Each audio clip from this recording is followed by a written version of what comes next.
갈라디아 1장 21절로 24절 한 절씩 봅니다.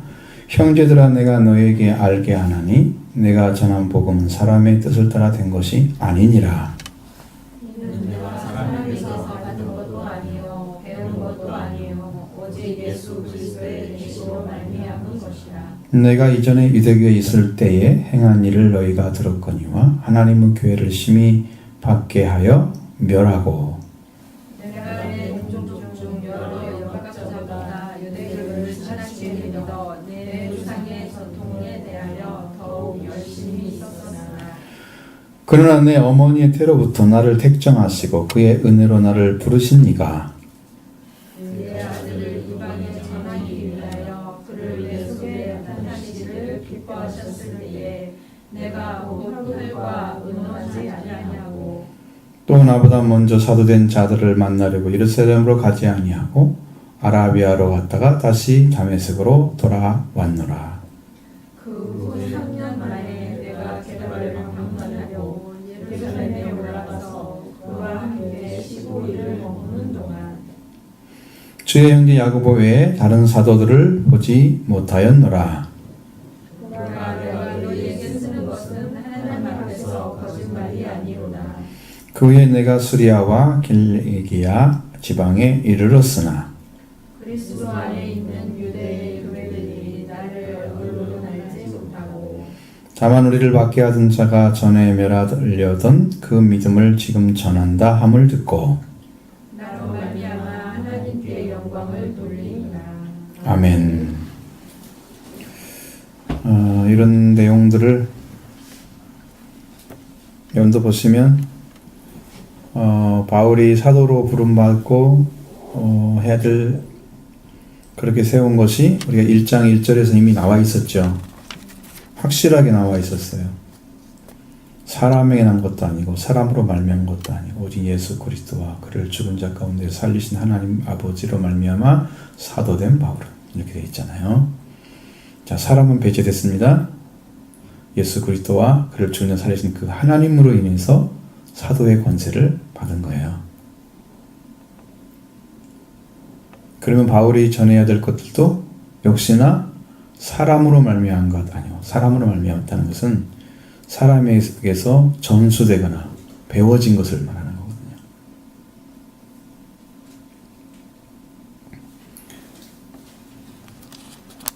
자, 그게 아니라는 거죠. 자, 그 고백하는 내용들을 여러분 잘 보시면 여러분들이 무엇이 느껴집니까? 이분이 가지고 있는 거. 바울이 가지고 있는 게 어떤 거라는 걸 딱 마음에 들어올 때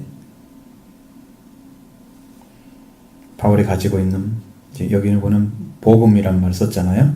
위에서 6절 이하부터 계속 복음이란 말 썼죠. 뭐가 느껴집니까? 바울이 가진 복음이 그리스도로 인해서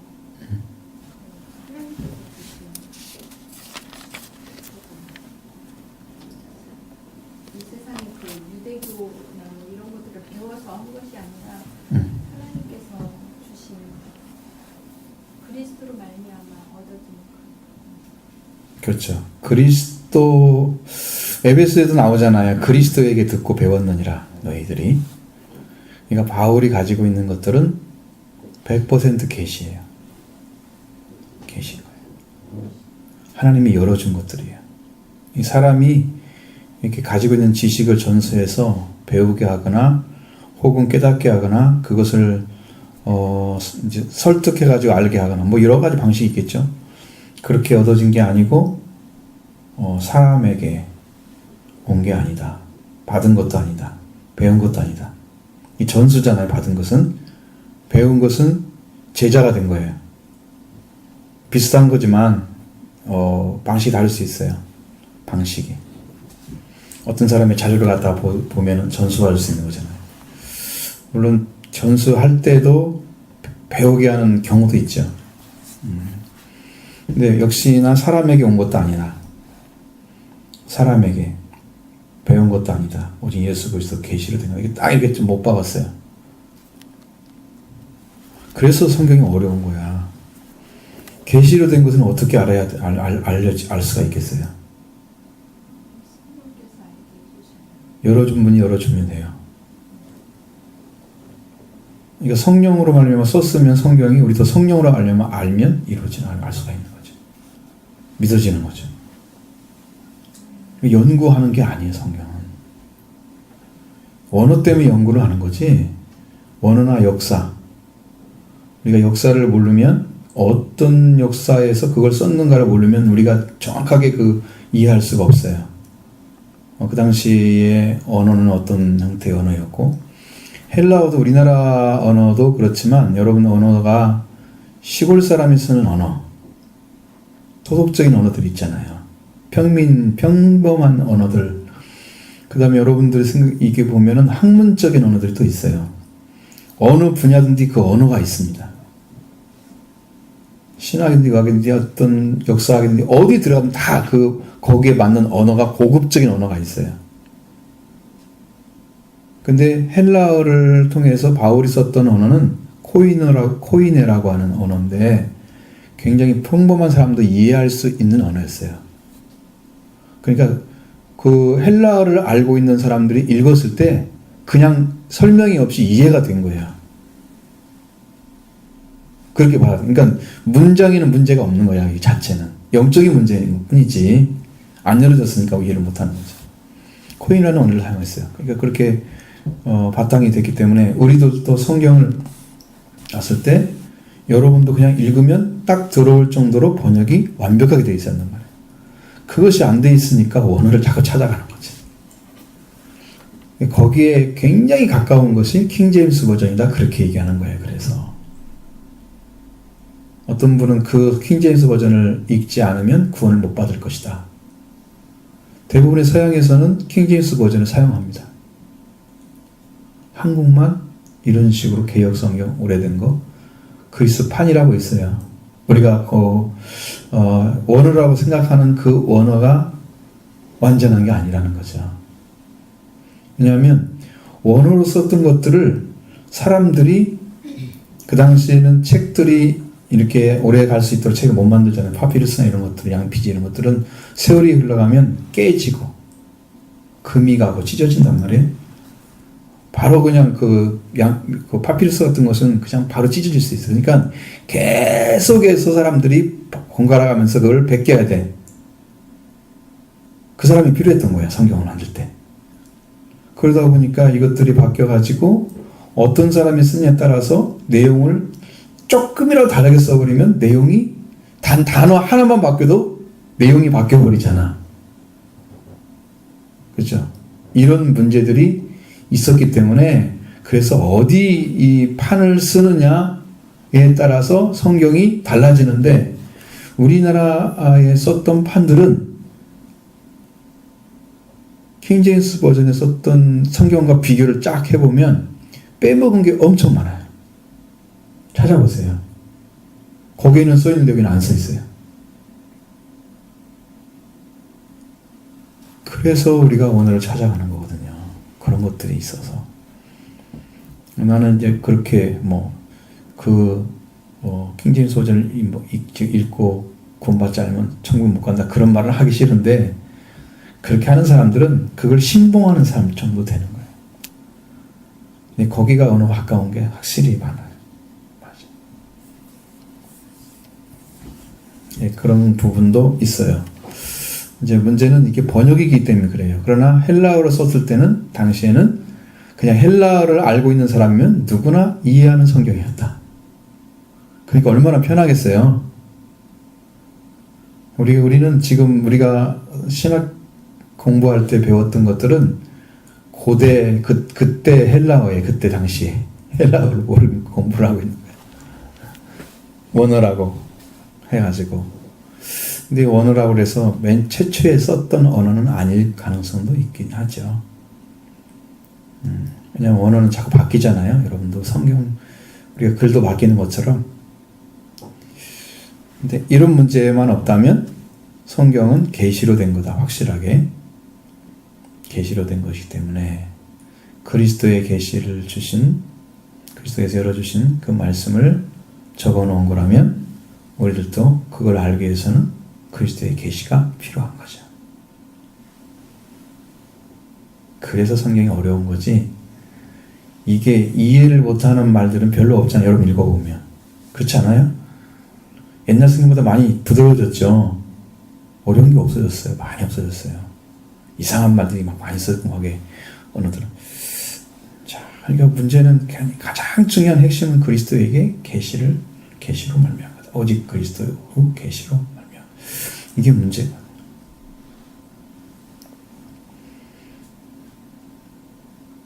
그럼 우리도 또 그리스도 계시를 받으려면, 계시를 알아주려면 어느 자리에 서 있을 것 같아요? 사람에게 배우지 않고 그리스도에게 배워야 되겠죠. 그러니까 여러분 신앙의 방향이 어느 쪽이에요?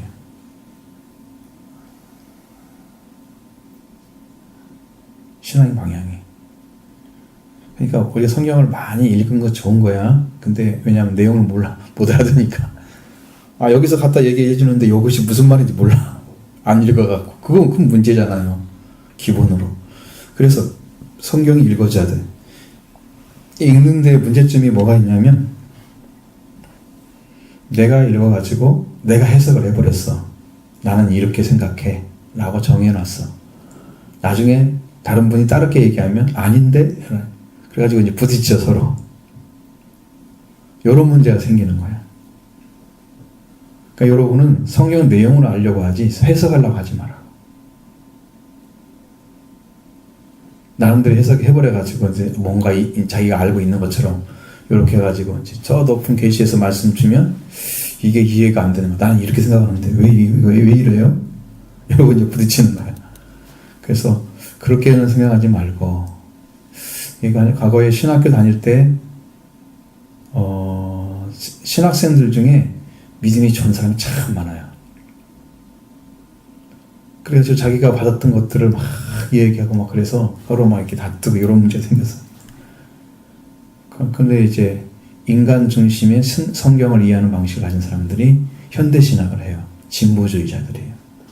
해방신학이나 우리나라에서도 했던 민중신학이나 이런 것들을 하거든요. 그건 신학적인 이해 방식 차이지, 그래도 성경이 말하고 있는 내용과 많이 동떨어진 게 많은데 그걸 해석을 어떻게 하냐에 따라서 그쪽으로 갈 수 있도록 흐름을 만들어 버리는 거지. 그러면 그것이 되는 거야. 그쪽에 의해야 되는 거지. 이게 심각한 문제가 되잖아요. 성경을 성경대로 이해를 해서 하나님께 주신 그 위치에서 이해할 수 있도록 우리도 계시의 은혜를 달라고 받아들이고 달라고 추구해야 됩니다. 여러분이 해야 될 문제 한 가지는 성경은 계시로 된 거다. 모든 성경은 하나님의 감동으로 된 것으로. 여러분 성경이 감화, 감동, 충만, 성령이 주시는 위치가 세 가지예요. 여러분 계시록을 보면은 나와 있어요. 거기에 계시록 1장에 보면 주의 날에 내가 성령에 감동하였더니 이렇게 돼 있어요. 그러니까 상당히 큰 은혜가 임했던 것이죠. 감화는 여러분 초기의 은혜를 가리키는 거예요. 성령을 통해서. 감동은 들어간 상태예요. 한참. 충만이 와야 완벽한 상태예요. 근데 여기는 충만이라고 써있지는 않고 감동되었더니 그랬어요. 그러니까 여기 지금 온 거예요. 영이 와가지고 열어진 거야. 그러니까 성령의 역사가 아니면 요한도 천사를 통해서 예수 그리스도가 주신 계시를 열어서 주신 것을 받아서 적을 수 있는 사람이 못 되는 거야. 요한도 역시나 성령에 의해서 온 거지. 그러니까 이렇게 성경 말씀이 열려지게 돼 있다는 거죠. 그러나 우리가 대부분의 성경 이해는 이성적인 이해를 바탕으로 하고 있다. 이 이성적인 이해를 바탕으로 성경을 알게 되면 문제점이 뭘까요?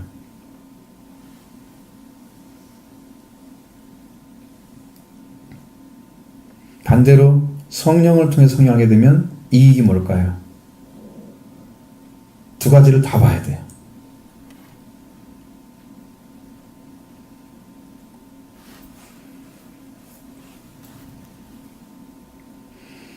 성경은 아는데 변화가 안 되거나 성장하지 않는 사람들, 이 사람들은 좀 거의 대부분이 이성으로 성경을 알고 있는 거예요. 영적인 게 부딪히지가 않는 거지. 10년 안에. 성령을 통해서 계시가 와서 이 말씀이 이 안에 심령에 딱 와지고 믿어지고 고백되어지고 이렇게 하면 영적인 부분에서 변화가 시작됩니다. 믿음도 깊어집니다. 사실적으로 믿어지는 거죠. 옛날에는 그냥 이렇게 상상으로 이렇게 믿어지는 신념적인 것이었다면 하나님의 성령이 오셨을 때는 사실적으로 믿어지는 거예요. 그 믿어짐이 뭘 가르쳐 주냐면 여러분 안에 이루어져야 할 죄와 속죄와 부활이 다 이루어지도록 움직여요. 나를 그렇게 이끌어 가시는 거예요, 성령께서. 그럼 어느 순간에 말씀이 죽고 부활하는 그 길을 걷고 있는 거예요. 성령의 눈을 계속 받으니. 얼마나 유익이 큰지 몰라요. 근데 변화도 안 되고 어떤 길도 못 찾는 성령의 이제 내한테 가져온 것들이 다 이성적인 방식이라면 여러분 성경을 이렇게 해서는 이해가 되긴 하는데 이게 믿음으로 딱 와서 서서 어느 위치에 나를 영적으로 딱 끌어올리거나 아니면 그 위치에 나를 스스로 변화시켜 주거나 이런 성령의 능력과 이런 역사들을 행할 수 없게 된다. 그 문제가 지금 있어요. 그래서 여러분이 성령 있는 것이 한쪽에는 이익이고 한쪽에는 이익이 아닐 수도 있다는 거죠.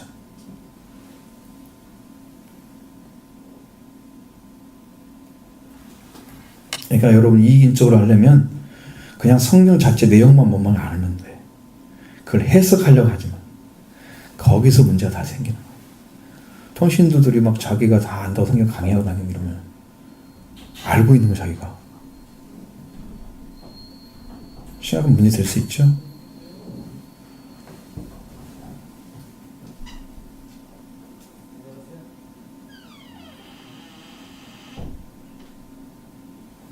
그러니까 여러분 그 문제 한 가지를 짚고 넘어가셔야 돼요. 계시로 된 거다. 확실하게 짚고 넘어가셔야 돼요. 그 다음에 이제 바울이 유대교에 있었을 때의 문제이죠. 유대교에 있을 때 행했던 것들 보면 그가 하나님의 교회를 심히 박해하고 멸하고 무슨 문제가 왔어요? 유대교에 있을 때는 그리스도를 몰랐다는 거죠. 여러분이 믿고 있는 여러분의 믿음의 상태가 그리스도에게 옮겨지지 않고 여러분의 성경을 배우고 알았던 그 위치에 있으면 역시 유대교에 있는 거예요, 여러분도. 그러니까 그리스도로 말미암지 않고 알고 있는 것들은 유대교에 알았던 바울의 지식과 비슷한 거예요. 그게 얼마큼 차이가 날까? 그러니까 바울은 그게 적은 것으로 하나님의 일을 한다고 생각하고 하나님의 교회를 박해하고 멸하고 이 여러 동독 영갑자보다 유대교를 지나치게 믿었다 그랬어요. 내 조상 전통에 더욱 열심히 있었으나. 자, 그럼 뭐가 관련돼 있어요? 그 과거에 그리스도를 알지 못했던 사람들이 가지고 있던 하나님에 대한 열정이 바울은 누구보다 끌어올리고 있었던 거죠. 충실했던 사람이지.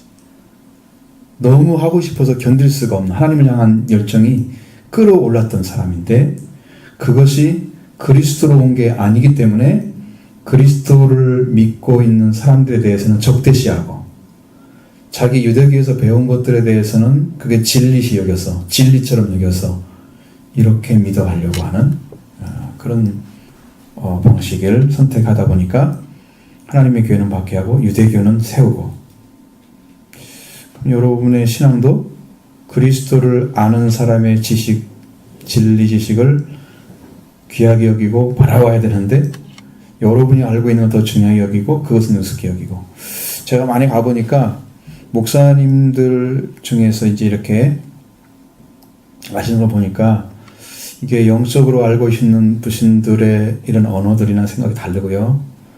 또 육적이 알고 있는 분들의 생각이 달라요. 방식이 달라요.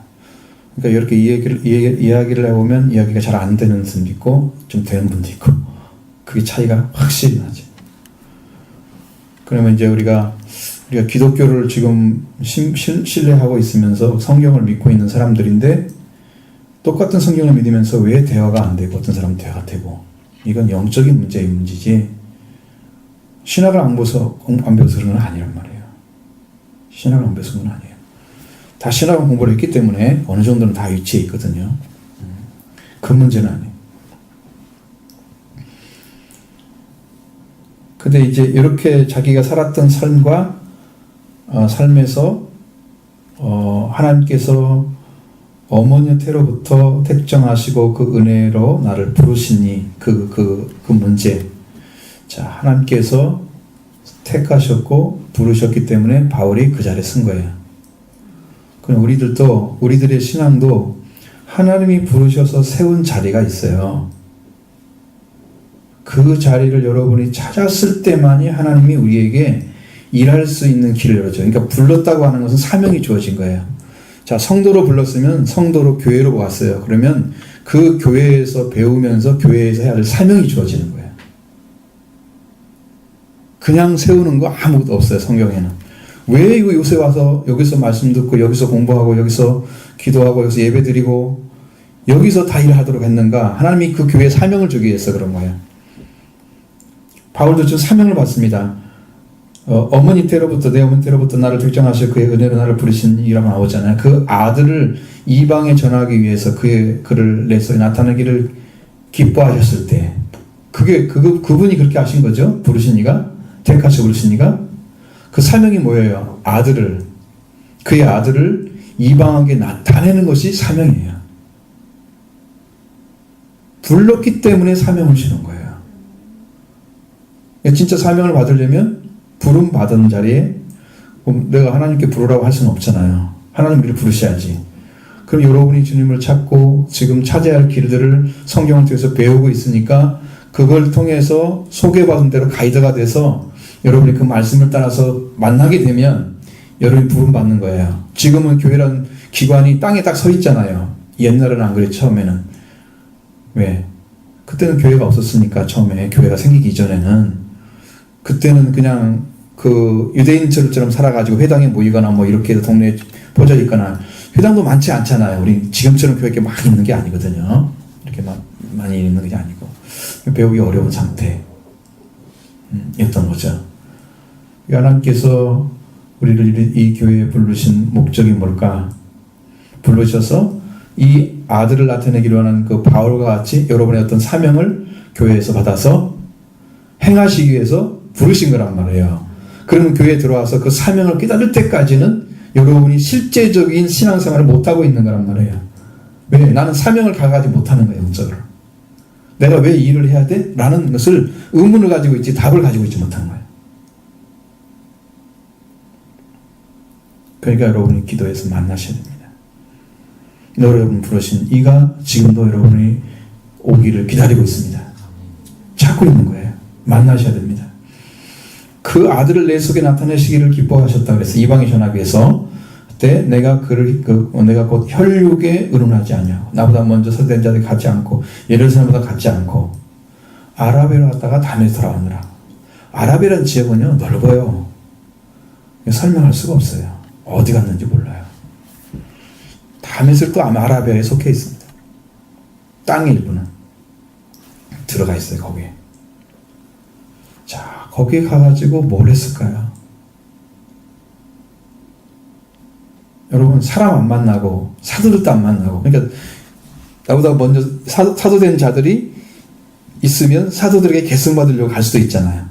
어떻게 사도가 됐는지 다 배우고. 그렇게 안 배운다고. 바울의 특징은 오직 그리스도로 말미암아 되는 것밖에 없어. 그러니까 그리스도가 그의 스승이란 말이죠. 그 제자들도 예수님의 스승이었잖아요. 바울도 역시 그리스도가 스승이에요. 그러니까 거기 가서 만나는 거예요. 어느 그 지역에 가서 아무도 모르는 사람에 가가지고 거기서 그리스도를 만난 그 삶을 살아가면서 거기서 정리를 하는 거예요. 유대교의 정리가 필요하잖아요. 과거에 믿었던 유대교가 이게 잘못된 거야. 뭐가 잘못됐을까? 그래서 그것을 성경에 정확히 쓴 것이 갈라디아서, 로마서에 보면 율법의 관계가 뭐가 잘못되어 있고 뭐가 잘못된 건 딱 찾아냈죠? 그 성경에 기록해 놓은 거예요. 그래서 그 정리를 한 거예요. 그거. 그럼 여러분의 신앙도 그리스도를 만난 다음에는 확실하게 내가 어떤 자를 잘못 써서 이 문제가 생겼나? 아, 이제 돌아보니까 이런 은혜를 주시는구나. 이것이 딱 썼을 때는 여러분이 정리가 되는 거야. 그래서 아라비아가 필요한 거야. 여러분도 만나시면 아라비아로 가셔야 됩니다. 영적으로.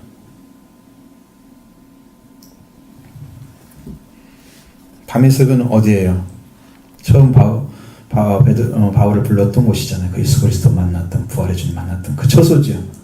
그곳으로 갔습니다. 돌아온 거죠. 은혜를 받은 그곳을 다시 돌아온 거예요. 나를 불렀던 그 하나님 예수 그리스도가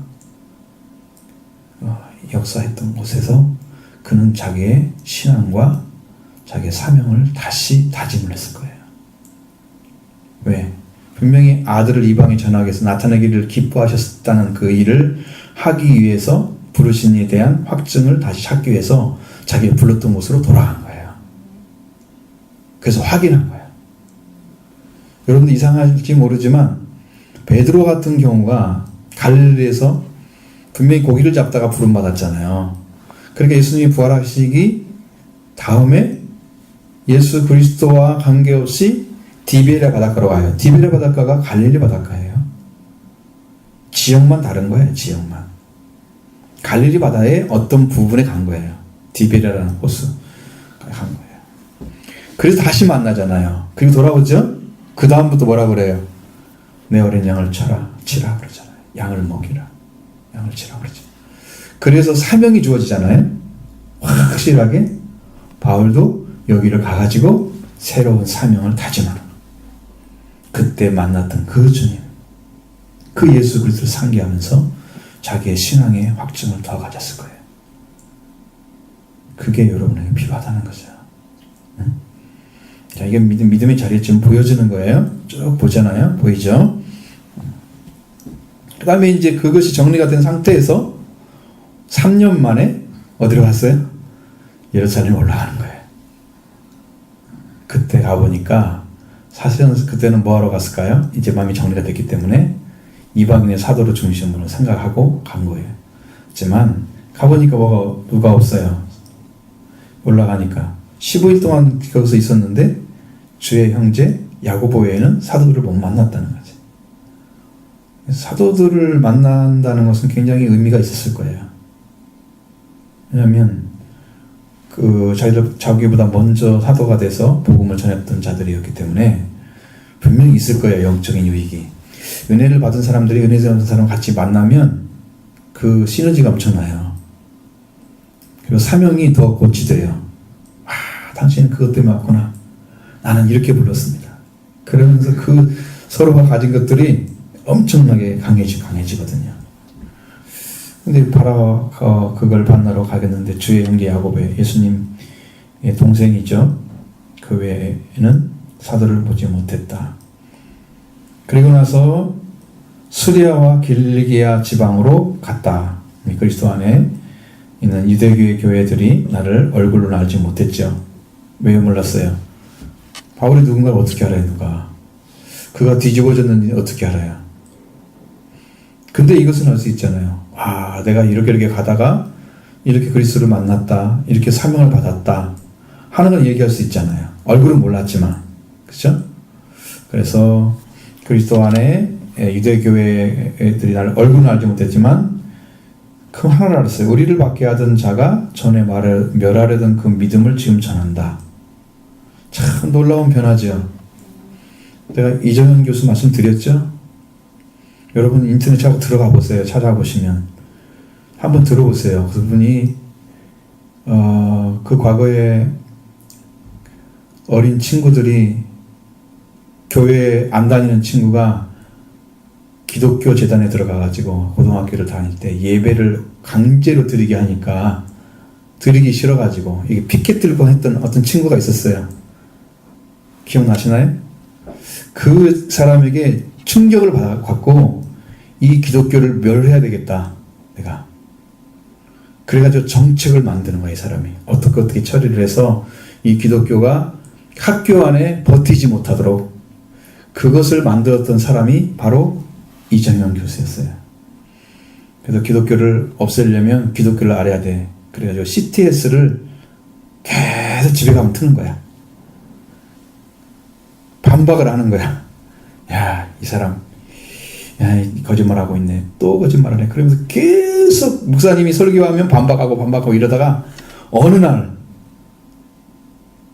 반박을 하려고 입을 딱 열려고 하는데 입이 안 열어지고 몸이 딱 굳어져 버린 거야. 하나님의 음성이 들려왔어. 지가 어떻게 못 견디잖아요. 주님 만난 거예요.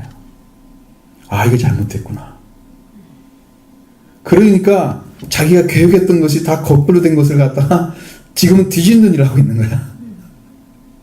놀라운 변화가 한번 찾아보세요. 여러분, 내가 그분의 일을 내가 두 번인가 들으려고 했어요. 두 군데, 몇 군데 나와요. 잘 들어보세요. 왜 지금 정부에서 하는 일들이 뭐가 잘못됐는지를, 정치형된 일을 잘 알아요. 옛날엔 그걸 몰랐어요. 근데 거기에 담당했던 사람이 변해가지고 그걸 가져오니까 사람들이 깜짝 놀라는 거야. 이 사람들이 핍박하던 것을 갖다가 자기가 멸하던 것 갖다가 전하고 있는 거야. 점점 변화되고 있대요. 자기가 영적인 변화가 온대요. 만난 뒤로 하나님을 찬양하는 사람이 됐어요. 똑똑하니까요. 세상에 여러 가지 지식인들이 알 수 있는 것들을 다 연구를 해가지고 그걸 가지고 설명을 하면요, 아무도 반박을 못해요. 얼마나 정확한 노래를 가졌는지 한번 들어보시면 여러분도 아, 이렇게 깜짝 놀랄 수가 있어. 어떻게 저렇게 말할 수 있을까? 아, 이런 사람도 있구나, 세상에. 지식인인데 예수를 만나니까 이렇게 바뀌는구나. 놀리다 말 정도에서 얼마나. 여러분이 그렇게 변화된 사람이 지금 돌아다니면서 강연을 하고 다닙니다. 간증도 하고 강연도 하고 그러면서 목회자 지금 종교세를 내라고 하는 것이 어떤 음모가 들어있는지를 다 얘기하고요. 여러 가지 문제들 다 얘기합니다. 사회 문제들. 그럼 우리 교인 기독교가 어떻게 대처를 해야 되는가? 정상적인 방법이면 세금을 내야 되지만 이들이 접근해오는 방식은 전부 문제가 있다는 것을 다 찾아냅니다. 그러니까 그런 것들이 얼마나 유익하게 되는지 여러분도 찾아낼 수 있죠. 그래서 같이 은혜를 받아야 됩니다. 여기 분명히 말했어요. 여러분에게 사명을 주는 이유는 불렀기 때문에 주는 거예요. 사도들도 제자들로 불렀잖아요. 예수님이. 그들도 사명을 주기 위해서 부른 거예요. 사명을 주기 위해서. 사람은 어부가 되게 하리라. 사명을 주죠. 부른 자에게는 사명이 주어진다. 여러분도 교회에 불렀으니까 교회 사명이 있겠죠? 그 다음 여기 교회 사명을 뛰어넘어서 이제 복음을 증거하는 평신도 사역자가 되어야 돼. 이를 받아서 이 복된 진리 가운데 들어가게 되기를 바랍니다.